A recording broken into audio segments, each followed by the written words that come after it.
Sono Piero Martin e sono un fisico.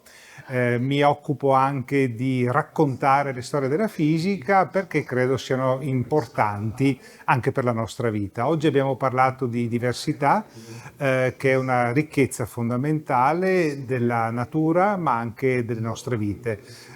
Purtroppo a volte oggi ci siamo di fronte a narrazioni che in vari contesti tendono a promuovere soprattutto le identità, ma in realtà è proprio dalle diversità e talvolta dagli errori, dalle differenze che nascono le cose nuove e nasce anche molto progresso. Oggi abbiamo articolato la nostra conversazione anche sul tema della diversità nell'approccio alle fonti energetiche. Oggi, anche nel caso dell'energia, siamo di fronte ancora purtroppo a una monocultura, la monocultura fossile, un po' alla volta sta cambiando naturalmente con l'ingresso delle rinnovabili e sempre più dovremmo essere preparati ad ampliare il nostro bacino, diciamo, il nostro paniere, ecco, di fonti energetiche, includendo tutto ciò che non comporta emissioni di CO2, ad esempio anche il nucleare di cui abbiamo parlato oggi, con un approccio molto laico e appunto che, come in molti altri contesti, valorizzi le diversità.